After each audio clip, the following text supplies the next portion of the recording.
আসলে অস্ট্রেলিয়ার ভাবনাটা এখনও জানা যায়নি, কারণ অস্ট্রেলিয়া দল বাংলাদেশ দলের পরে অনুসরণ করবে। ঢাকাতে এই মুহূর্তে সকাল হলেও অস্ট্রেলিয়া কিন্তু মধ্য দুপুর, বাংলাদেশ দল স্থানীয় সময় 10টার সময় অনুশীলন শুরু করার কথা থাকলেও তার আগেই তারা চলে এসেছেন।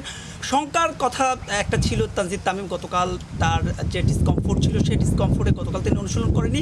আজও কিন্তু প্রথম সেশনের প্রথম 2 ঘন্টা তাকে আমরা অনুশীলনে দেখিনি। তখনই আসলে একটা শঙ্কা ডালপালা মিলেছিল যে প্রথম টেস্ট সেঞ্চুরিয়ান তামিম কি আসলে এই ম্যাচটা খেলতে পারবেন কিনা। তবে সেই শঙ্কাকে পায়ে মারিয়ে কিছুক্ষণ আগে তানজিদ তামিম মাঠে এসেছেন, যদিও তিনি এখনও ব্যাটিং শুরু করেছেন মাত্র, এবং নাজমুল হোসেন শান্ত কিছু সময় পরেই কিন্তু আসলে এই ম্যাচ নিয়ে তার ভাবনার কথা জানাবেন। ম্যাকের যে গ্রেট ব্যারিয়ার রিফ অ্যারেনায় বাংলাদেশ এবং অস্ট্রেলিয়ার এই ম্যাচের মধ্য দিয়ে যেই 12তম অস্ট্রেলিয়া টেস্ট ভেন্যু হিসেবে এটার ডেবু হয়ে যাচ্ছে, ডেবু হওয়ার অপেক্ষায় আসলে।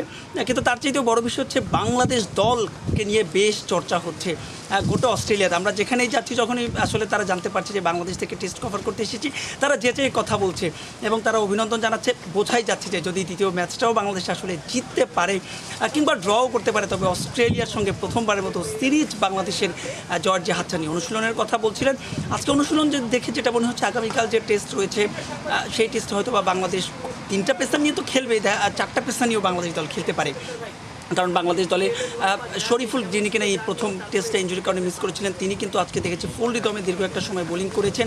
তাসকিন আহমেদ তো রয়েছেনই, ইবাদত রয়েছেন, হাসান মাহমুদ রয়েছে। যদিও আজকে হাসানকে আমরা অনুশীলন করতে দেখিনি, তবে প্রথম টেস্ট জয়ের নায়ক দ্বিতীয় টেস্টেও যে থাকছেন সে ব্যাপারেও মোটামুটি নিশ্চিত। ব্যাটিংয়ের যতই কথা বলি, শেষ পর্যন্ত তানজিদ তামিমকে যদি পাওয়া না যায়, টিম ম্যানেজমেন্ট নিশ্চয়ই তার জন্য শেষ পর্যন্ত অপেক্ষা করবেন। তবে কিনা সৌম্য সরকার, যে এই আমরা যখন লাইভটা দেখছিলাম, আপনি আসলে আমার অ্যাক্টিভেশন কার্ড দেখে বুঝতে পারছেন যে কী পরিমাণ বাতাস। শুধুমাত্র বাতাস নয়, প্রচণ্ড শীতও রয়েছে এখানে। সব কিছু মিলিয়ে বাংলাদেশ দলকে যে আসলে শুধুমাত্র প্রতিপক্ষের বিপক্ষে লড়তে হবে তা নয়, যে বিরূপ আবহ, সে আবহাওয়ার বিপক্ষে লড়তে হবে। পাশাপাশি টসটাও কিন্তু অনেক গুরুত্বপূর্ণ একটা ফ্যাক্টর হবে। এবং বাংলাদেশ দল নিশ্চয়ই মানসিকভাবে অনেক বেশি চাঙ্গা রয়েছে। এখন দেখার বিষয়, প্রথম টেস্ট ম্যাচ বাংলাদেশ যেখানে শেষ করেছিল, সেখান থেকে অন্তত দ্বিতীয় টেস্টটা শুরু করতে পারে কিনা। এই ছিল বাংলাদেশের ম্যাকাই থেকে যে অনুশীলনের সবশেষ আপডেট।